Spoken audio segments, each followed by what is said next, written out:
All right, I know you're an hour short on sleep. It's okay. We got some work to do. We got to wake up, get the blood flowing, whatever. We're going to dive deep today. A couple weeks ago, I was on the phone talking to my mom, and she was describing to me, she was telling me that they got a new pastor in her church, and so she was describing him a little bit to me, and one of the things she said made my day. She said, well, you know, he's a young guy. He's about your age. And I started laughing. I was like, yes, thank you, Mom. I am a young guy. I love that. That made like my whole year.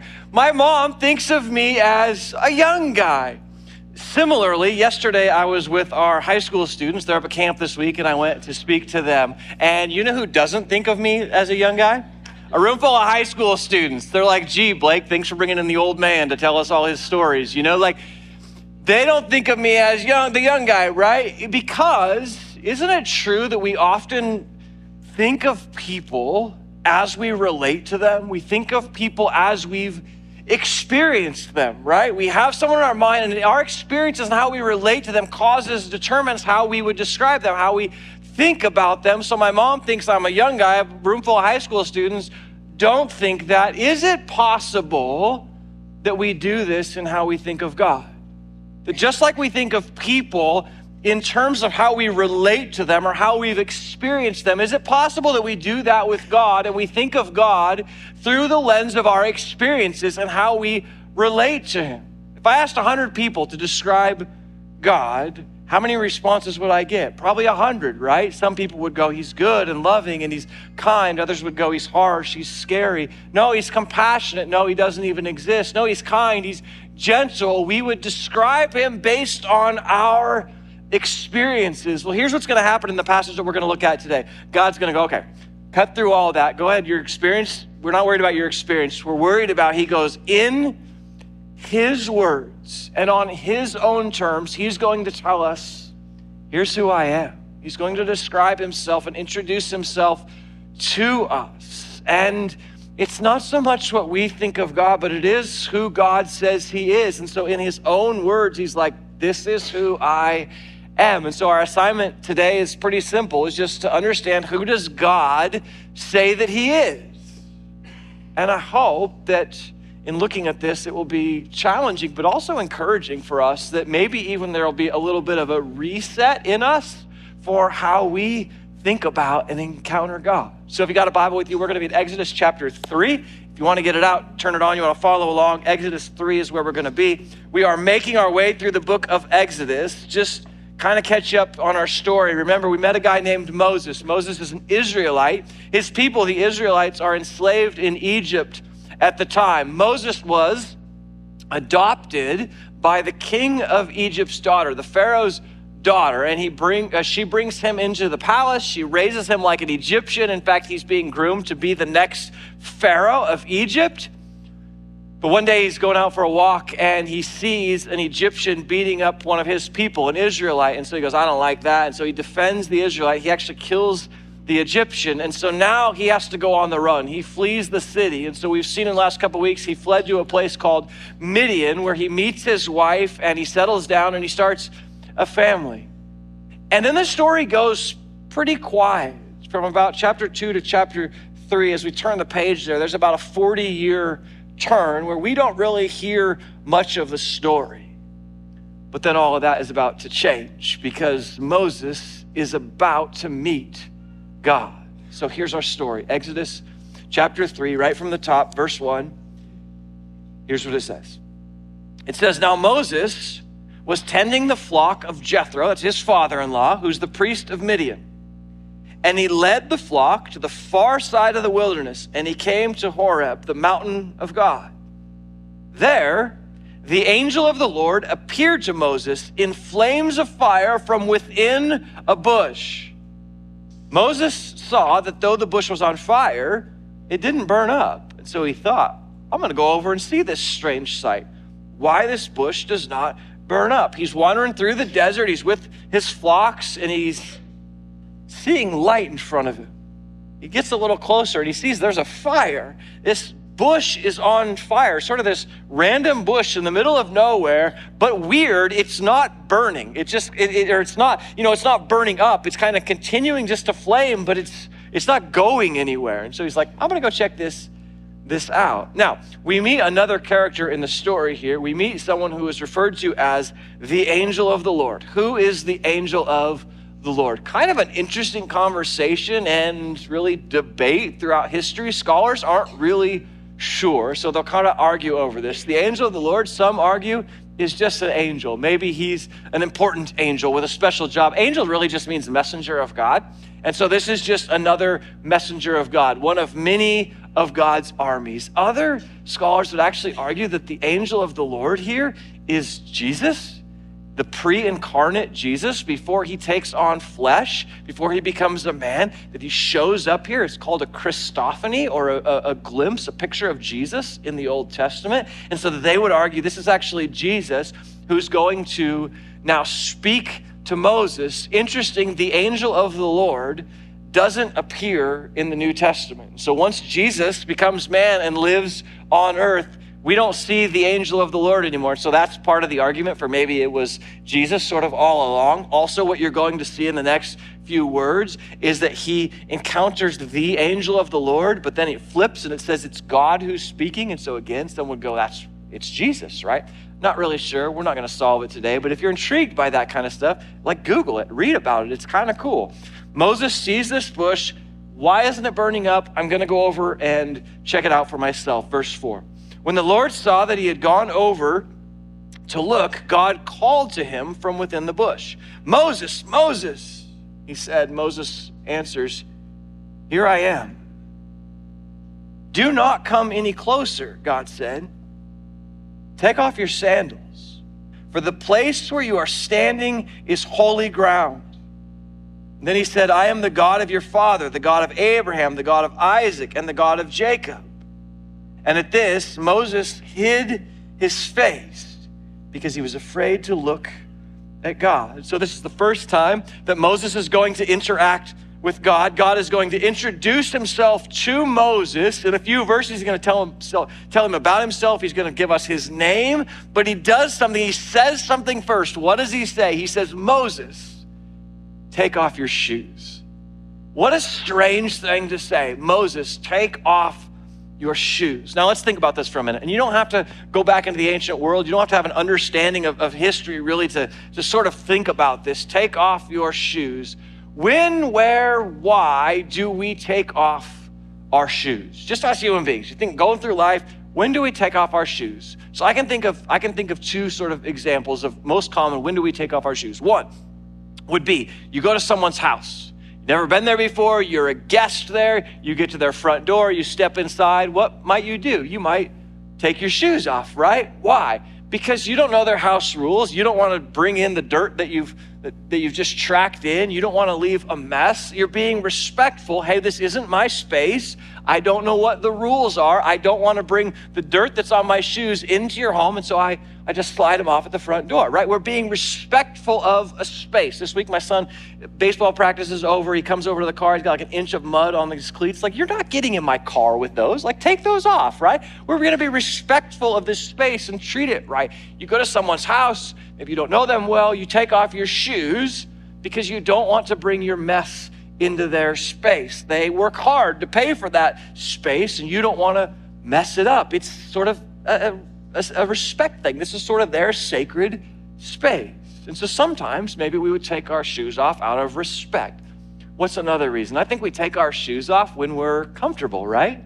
So in your home, you take your shoes off. In a safe, intimate environment, you take your shoes off. There's something about taking your shoes off that would be appropriate for some settings and too intimate for others, right? So you go to the grocery store and there's a sign on the door that says, we don't want you here, right? If you don't have a shirt on and you don't have shoes on, right? No shirt, no shoes, no service. Why? Because it's not an appropriate setting to be walking around without any shoes. They don't want your disgusting feet in the produce aisle. That's weird. They're like, no, we're not doing that. That's too intimate for this setting. But when you're at home, right?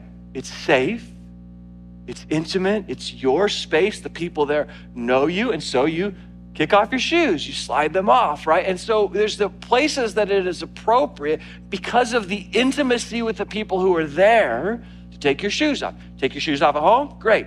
Take your shoes off at work, no one really likes that. Stop doing that, it's weird, okay? Like, that's not an appropriate place. And so there's a couple of places that you would sort of take off your shoes, right? And I think that what God is doing here with Moses is kind of what we're talking about. He's inviting Moses, take off your shoes. He is inviting Moses into this posture that is both reverent, that is worshipful and respectful, and intimate. Just like you are respectful of someone's space, so you take your shoes off when you go into their home. Hey, God's like, this is my space. Be respectful. Because I'm here, this is holy ground. Take your shoes off. But also, Moses, it's safe here. This is an intimate space. You got some funny looking toes, man, but nobody's here to judge you. This is a relationship. This is a good space.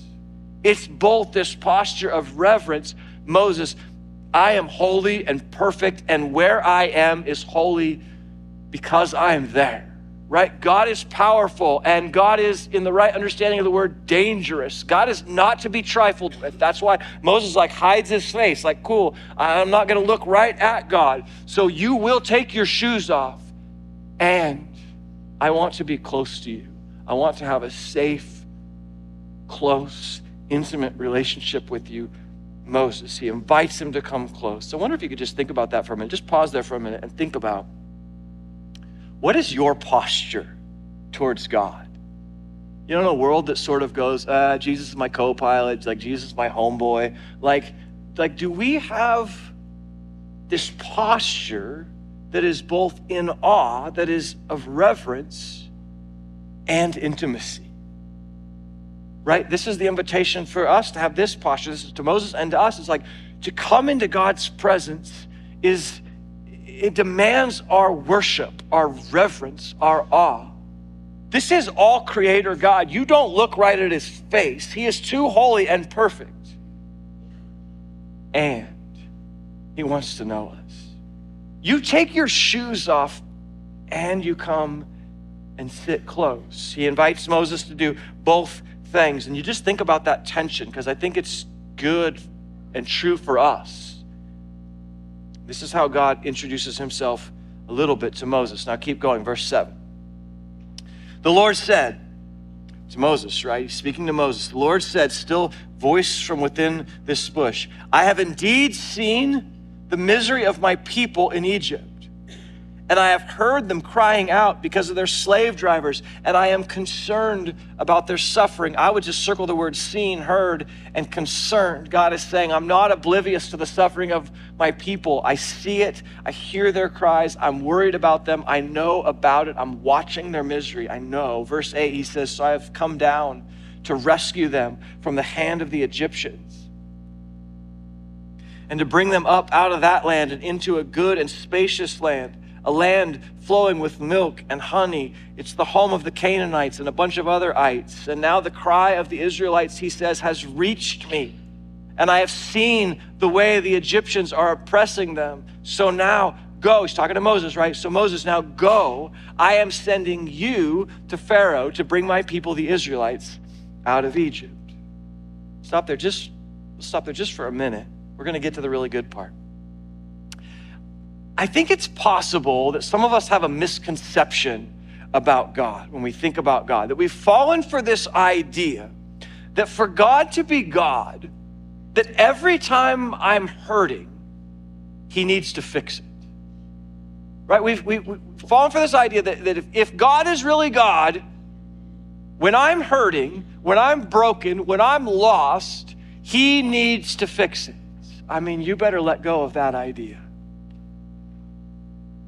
The Israelites' suffering was long. We don't know how long they were slaves. We know that from the time Joseph went down to Egypt to the Exodus, a little over 400 years. We know that. We don't know how long they were actually slaves, but we do know it was for a long time.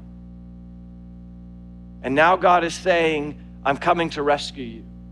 Is that because God just woke up one day and he was like, oh no, what's going on down there? I had no idea. I need to go rescue them. I wasn't aware. Not at all, right? He goes, I know, I've seen, I've heard. Now I'm concerned, but now I'm going to come and rescue you. It's this picture, as the Bible says, that God in his time, makes everything beautiful. That's why those words of he sees and he hears and he's concerned are so meaningful, because we'll get ourselves sideways thinking, well, if God really loved me, then he'd fix this. And because he hasn't fixed this, this must mean that he doesn't really love me, that he doesn't actually care. And it's like, no, that's not true. That's us presuming some sort of expectation on God. What he does assure us, what he does promise is that in his time, he will make all things beautiful. And so this idea that as soon as I'm hurting, every time, God's got to show up and fix it, or he's not really God. Like, we have to, you're going to be very confused if you hold on to that one, because God has not said that.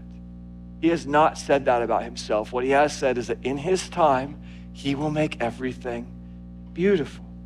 Watch, I'll show you more of what he promises here. Verse 11, Moses says to God, who am I that I should go to Pharaoh and bring the Israelites out of Egypt? And God said, I will be with you. And this will be the sign to you that it is I who have sent you. When you have brought the people out of Egypt, you will worship me, you will worship God on this mountain. So what's God saying? He's saying, Moses, I'm not going to fix this right now. I'm not just going to snap my fingers and everything is going to be okay. Here's what's going to happen. You're going to go down to Egypt. You're going to talk to Pharaoh. You're going to be some bumps in the road. You're going to rally the Israelites. You're going to lead them out of Egypt. And then you're going to bring them back to this mountain. And then you'll remember this conversation. And then you will know that I was with you. And then you will know that it was me who brought all of you up out of Egypt. I think this is so helpful and real, because there are things in your life and in my life, there are things that happen and we find ourselves going, why is this happening? What's going on here? I don't understand. Where is God? Why hasn't God intervened? Why isn't he fixing this? Why isn't he doing something? And you're not going to have any answers. There just aren't going to be clear answers. But God is, through Moses, he's sort of making this promise that we can grab hold of, this idea that someday down the line, it might be days, weeks, months, years, someday down the line, there's going to be a moment, God says, where he goes, we're going to stand on the mountain together and we're going to look back, and then you're going to understand why everything happened. And you're going to understand that it was me that was with you the whole time. And you're going to understand that I was putting all these pieces together, and you're going to see it all. And you're going to go, oh, I get it. Oh man, if God would have done what I thought he should do, we would have missed this piece and this wouldn't have happened and these dots wouldn't have connected. But God, in his majesty and his perfect understanding and how he sees everything, he put all these pieces together. God's like, there's going to be a day where you can't see it. You're not capable of seeing it right now, but there's going to be this day where you're going to see the puzzle sort of fit together. That's what he's promising to Moses. There's going to be this moment where we're back on the mountain, Moses, and you're going to know it was me. And for us, there's going to be moments in life where God stands next to us on the mountain and we look back together and we go, oh, okay, I understand.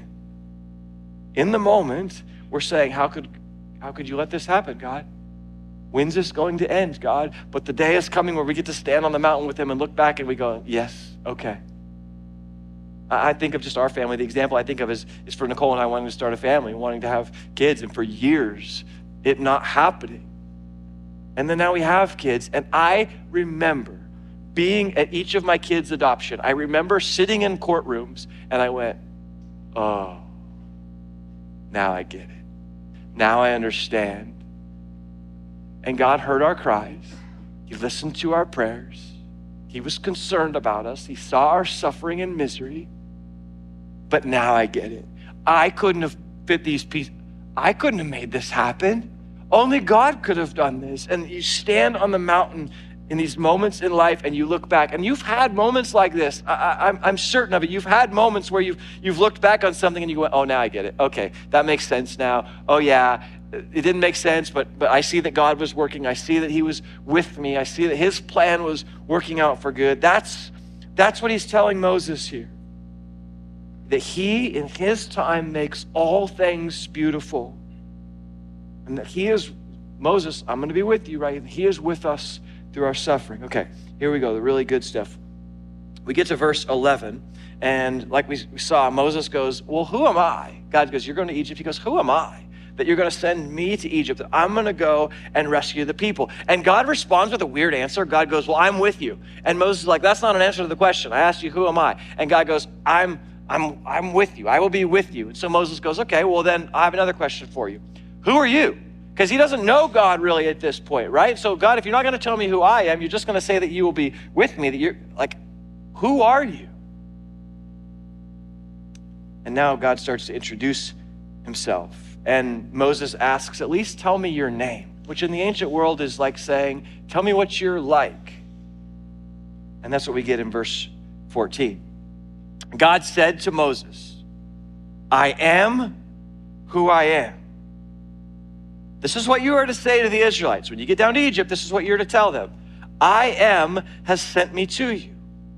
God also said to Moses, say to the Israelites, the Lord, the God of your fathers, the God of Abraham, the God of Isaac, and the God of Jacob, has sent me to you. And this is my name forever. This is the name you shall call me from generation to generation. Okay, so if we want to understand who God is, who he says he is, we have to dig into this a little bit for a few minutes, okay? So you're going to have to excuse me if I go kind of nerdy seminary professor for about the next 6-7 minutes here. But we got to, if we're going to try and understand this, we got to go a little bit deep into what God is saying to Moses. Because honestly, it's a little bit confusing. And so God says, Moses goes, tell me your name, tell me who you are, who should I tell them sent me? And God says this phrase. He says, Moses, I am who I am, okay? That's in English, I am who I am. Written in Hebrew, it says, Ehyeh, Aser, Ehyeh. I am who I am. Ehyeh, Aser, Ehyeh. And there are all kinds of layers to what Moses is writing here, to what God is saying, because this phrase in Hebrew can mean multiple things, okay? So we got to dive into this. Go on this little journey with me here just for a minute. God is trying to reveal something about his nature and his character. He says, we translate it, I am who I am. So, tricky is that this phrase can mean I am who I am. It can also mean I will be who I will be. Ehyeh can mean I am in Hebrew, or I will be. So lots of things that this can actually mean, and we're not totally sure the intention. Let me show you. I am, God could be saying, I am who I am, giving him some level of acknowledging his transcendence, right? I am who I am. If God would have said, I am this, or I am that, then he would be limited by our understanding of this or that, right? And so he says, I am who I am. I am beyond what you can imagine. I am all that you could think of and more. Transcendence is grasped, sort of pictured here. I am who I am. It could also mean, though, it could mean I will be who I will be, meaning that God is eternal, that God is forever. I will be who I will be, and then I will be who I will be. That he's ongoing, that he is eternal. Now, you can also, I am or will be, we can also put those together. It could be that he is saying, I am who I will be. God is perhaps saying, there is a day coming where you will see me with your very own eyes. He's talking about Jesus, he's talking about the incarnation, right? Where I will put on flesh, and you will see me. He's paving the way for Jesus. That is who I will be. But oh, guess what? That's also who I am right now. So the deity of God, the fullness of God, even back in Exodus, includes the Son, right? Though Jesus hasn't put on flesh and walked the earth at that point, includes the Son. And God might be saying, that's who I am right now. Not just who I will be, it's who I am right now. But it could also mean, Ehyeh, Aser, Ehyeh, could also mean, I will be who I am, meaning that God is unchanging. God is not learning and growing. God is who he is now and forever. He will be, but he also is right now. God is complete right now. He is everything that he can be and will be in the moment. And so we're not exactly sure what Moses was intending with this phrase, whether it's I am or I will be. I think it's probably all of it. I think we're sort of capturing all of who God is. All those things are true about God, captured in this phrase, Ehyeh, Aser, Yeah, he is transcendent and he is immanent. He is outside of time and he is engaged personally in your life and in mine. I am who I am. I will be who I will be. Now, if that's not deep enough, he actually goes a little bit further, because in verse 15, he actually reveals his name. So he describes himself, I am, or I will be. And then in verse 15, he gives us his name. In English, you would write it this way. It's the Lord, and you would write it YHWH. The Lord is his name, YHWH. Now, this word, this Hebrew word, is super interesting. The Hebrew language is fascinating. Most of the Old Testament is written in Hebrew, right? And one unique thing about this language is it doesn't really have vowels when it's written. So we don't have the vowels for this word. We really just have YHWH. And so to be honest, we don't know how to pronounce this word, the name of God in English. We believe that it's Yahweh. And that's the name that we've sort of adopted. That's the pronunciation we've adopted, is the name Yahweh. It's very similar in Hebrew. The consonants are very similar to that word, ehyeh, I am, with the Y's and the H's. In English, Y's and H's. And here he says, God says, this is my name. This is the personal name of God. He's like, Moses, everybody else calls me God. In Hebrew, the word is Elohim. He says, but you, come here. I'm going to tell you my real name. Everybody else calls me this, but I want you to call me. He goes, my name. This is my name. It's Yahweh. Now, what's cool is that historically, the name of God, this word Yahweh, has been super protected and respected by God's people. This ancient Hebrew word. So, in the past, when they were writing copies of the Bible, there were people before the printing press whose job it was scribes to copy the Bible over and over and over and over and over again. They were so respectful of God's name that when they went to write Yahweh, when they went to write the name, if they messed it up at all, if they even left a little smudgy on the page, if they dragged their hand through the ink a little bit, something like that, they would tear up that scroll and throw it out and start over. Like, just bring me a fresh piece of paper. And some dude's like, I've been working on this scroll for 1.5 years. It's like, too bad, throw it out. We're starting over, because we're not going to offend the name of God. They thought that highly, they were that protective of the name of God. They would not put the word Yahweh on buildings or on walls or plaques, because buildings can be torn down and that would destroy the name of God. Over time, the Hebrew scribes decided not to even say or even write the name Yahweh.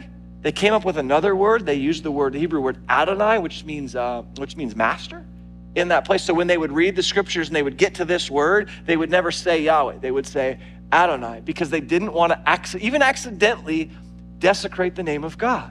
It's kind of cool the way they treated even God's holy name. This is kind of where we kind of made up the word Jehovah. Have you ever heard that word, the word Jehovah? It's kind of in line with this thinking. Jehovah, by the way, that's not God's name. It's actually not even a real word. So I'm sorry if I burst your bubble there. It's a made-up word. It's called a transliteration. And basically, when we were moving from German to English, they took the consonants of Yahweh and the vowels of Adonai, and the Latin vowels of Adonai, and they smunched them together into this English word. And they're like, hey, we'll use this word for the name of God. It would be like if you took the consonants from your first name and the vowels from your last name, and you packed them together, and you're like, this is your name. You're like, no, it's really not. It's just a made-up word. But that's where we get this word, because it was all out of this desire to be respectful of God's name, because holy even is his name. These letters that spell Yahweh, there are 4 consonants in English, YHWH. In Hebrew, they make a vowel sound. They sound like Yod, He, Vav, He. And the Hebrews believed that speaking these vowel sounds was the sound of breathing, like Yod, He, Vav, He. And so what they said is, even breathing, you are declaring the name of God, that God is so written into creation that you can't breathe without declaring the majesty of his name. In fact, they would laugh at this because even a person who summoned breath to say, I don't believe God is real, they'd go, you just by breathing declared out loud the majestic name of the Lord, Yahweh. Just by breathing, you declare his name and his majesty. And this is the name he reveals to Moses. And then over and over, this is the name that God's people use to speak of him. It's his personal name. Yahweh shows up in the Old Testament 6,500 times. The name God, just simply God, far less, only a couple of thousand. This is how they interacted with God. Reverent, holy is his name, and personal, intimate God. If you see the word Lord in all caps in your Bible, that's the word Yahweh. Sorry, I know I geeked out a little there, but his name is important, and it's fascinating and this is how God is introducing himself. Remember, it's not what we think of God to be. It's who does God say he is, and then that's who we worship. And so this is the God we're meeting, reverent and intimate. Watch the quick end of the story here. Verse 16, God says, go assemble the elders of Israel and say to them, the Lord, Yahweh, the God of your fathers, the God of Abraham, Isaac, and Jacob, appeared to me. And he said, I've watched over you, and I've seen what has been done to you in Egypt. And I've promised to bring you up out of your misery in Egypt into the land of the Canaanites, a bunch of these tribes, a land that is flowing with milk and honey. You see what he does there. God bookends. He introduces himself, holy, perfect, majestic, eternal God, but he bookends it with, and I see you, and I hear you, and I care about you, and I'm coming to rescue you.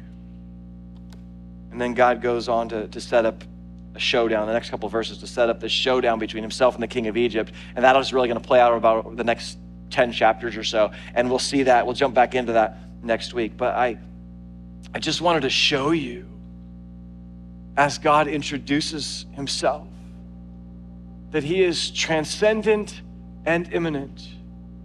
He is holy and personal, powerful and at the same time compassionate. A.W. Tozer, this great theologian, said something like, he said, the most important thing about the way you live is how you think about, or what you think about when you think about God. And C.S. Lewis years later responded, actually the most important thing about how you live is what God thinks about when he thinks about your name. I think both of those are true. And so what do we think about God? When we think about God, holy, perfect, good, gentle, compassionate, powerful. And what does God think about you when he thinks about your name? Son, daughter, beloved. I hear you, I see you, I'm coming to rescue you. We take a posture of both reverence and intimacy. Let me pray. Father, thank you for your word. Thank you, God, that you reveal yourself to us. God, thank you that you don't remain hidden behind a veil of mystery. You've shown us this is who you are, the great I am, the Alpha and the Omega, beginning to end. And yet with all your power and might and majesty, you see us. You hear us. Care about us. God, today, could we be hopeful? Would you help us to look forward, to be hopeful about the day that we stand on the mountain and we look back? Because right now, maybe some of us are struggling through something. We're suffering in some way. We know agony and misery as a reality. And while your promise is not to fix it in the moment, it is that we will stand with you and look back and we will see that you are there with us, that you were working all along behind the scenes. Thank you, Jesus, majestic and powerful Son, put on flesh. Show us the heart and mind of God to become like one of us, and that you lost your life so that we could have life. We come to you in awe, and as a friend, you are gentle and humble to us. God, we love you. Pray these things in Christ's name. Amen.